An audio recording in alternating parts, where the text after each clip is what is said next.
आदाब। सत श्री अकाल। आजकल मन की बात करने का दौर चल रहा है, इसलिए हम भी अपने मन की कुछ बात करना चाहते हैं। हमारे वैज्ञानिकों ने एक साथ 104 सैटेलाइट छोड़े और इसका सारा श्रेय माननीय प्रधान सेवक जी ने ले लिया। कश्मीर में चंदानी नेत्री टनल का श्रेय भी माननीय प्रधानमंत्री जी ने ले लिया, जबकि इसकी शुरुआत 2009 में मनमोहन सिंह जी ने की थी। पिछले 3 सालों में अगर कोई भी स्कीम शुरू हुई हो तो कृपया हमें बताइए। आपने बेसिक सेविंग को जनधन योजना बना दिया। नेशनल गर्ल चाइल्ड को बेटी बचाओ बेटी पढ़ाओ योजना, निर्मल भारत को स्वच्छ भारत, राजीव आवास को सरदार पटेल अर्बन हाउसिंग, स्वावलंबन को अटल पेंशन योजना, नेशनल मैन्युफैक्चरिंग पॉलिसी को मेक इन इंडिया बना दिया, नेशनल ई गवर्नेंस प्लान को डिजिटल इंडिया बना दिया। ऐसी तमाम योजनाओं के नाम बदल देने से योजनाएं नई तो नहीं हो जाती। जीएसटी को 2011 में ही पेश कर दिया गया था। उसको पास कराने की कोशिश भी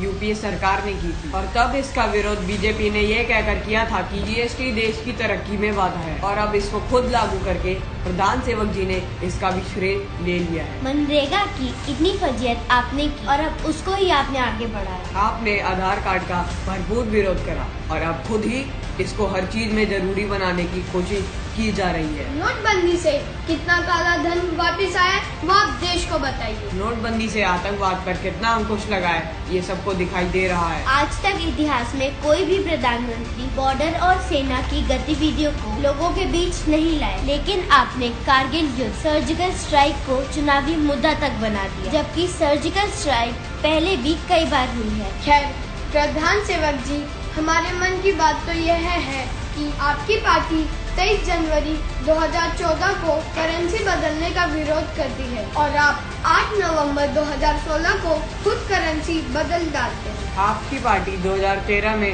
85 रुपए प्रति किलो तुअर दाल बिकने पर पूरे देश में महंगाई का विरोध करती है और आपके शासन में तुअर की दाल 150 से 200 रुपए किलो बिकती है। आपकी पार्टी गोवंश हत्या का विरोध करती है, जबकि आपके सत्ता में आते ही भारत बीफ एक्सपोर्ट में दुनिया का नंबर 1 देश बन जाता है। 2004 से 2014 के बीच आपकी पार्टी रेल किराए में 1 रुपया भी बढ़ाने पर रेल का चक्कर जाम कर देती थी और आपने सत्ता में आते ही 2 साल में रेल किराया लगभग 60 से 70% बढ़ा दिया। निर्भया के समय एक बलात्कार के विरोध में आपकी पार्टी 3 महीने आंदोलन करती है। इन चीजों का विरोध करना ही चाहिए, लेकिन बीजेपी शासन में मध्य प्रदेश में प्रतिदिन 12 और दिल्ली में प्रतिदिन औसतन 7 बलात्कार होने पर आपके कानों में जू तक नहीं रेंगती। यूपीए सरकार ने 125 से $140 प्रति बैरल में अंतर्राष्ट्रीय बाजार से कच्चा तेल खरीद के 70 रुपए लीटर पेट्रोल बेचा और उसके विरोध में बीजेपी बैलगाड़ी मोर्चा निकाल दी, लेकिन आपके शासन में 50 से $60 प्रति बैरल में कच्चा तेल खरीद कर आप 70 रुपए में पेट्रोल बेच रहे हैं। आपकी पार्टी के पूर्व राष्ट्रीय अध्यक्ष बंगारू लक्ष्मण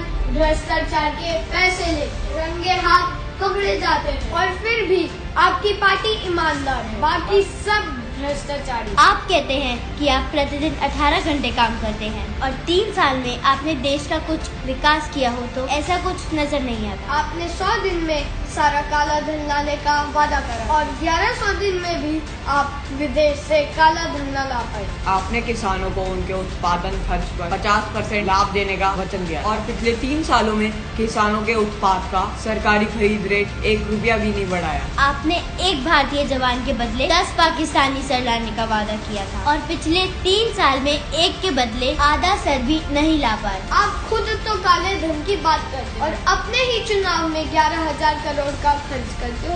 इन सब सवालों के जवाब देश आपसे चाहता है। दोस्तों, देश का चौथा स्तंभ यानी हमारी मीडिया, जिसकी भूमिका संदेह के घेरे में है। ऐसा लगता है कि कुछ चैनल तो हमेशा बॉर्डर पे ही रहते हैं। पाकिस्तान से एक स्टूडियो युद्ध इन लोगों ने शुरू किया हुआ है। देश की तरक्की के लिए सरकार क्या कर रही है, इस बात से ये कोसों दूर है। दोस्तों जरा सोचिए कि आज आपको देशभक्त होने का सर्टिफिकेट कुछ लोगों से लेना पड़ रहा है। हमारी मानसिकता इस स्तर पर पहुंच चुकी है कि अमरनाथ हमले में 50 लोगों की जान बचाने वाले ड्राइवर सलीम का धन्यवाद करने की जगह हम उस पर शक कर रहे हैं कि वो कैसे बच गया, और ऐसा इसलिए है क्योंकि उसका धर्म कुछ और। गौरक्षा के नाम पर इतनी हत्याएं हो चुकी हैं, इतने दंगे हो चुके हैं, ये सब किसके लिए? कुछ लोग ये भगवा कपड़ा पहनकर अपने आप को कानून से ऊपर समझने लगे हैं। सरेआम मारपिटाई, हत्याएं और सामाजिक दंगे करने में लगे हुए हैं। ऐसे लोगों से हम विनती करते हैं कि इस केसरी रंग को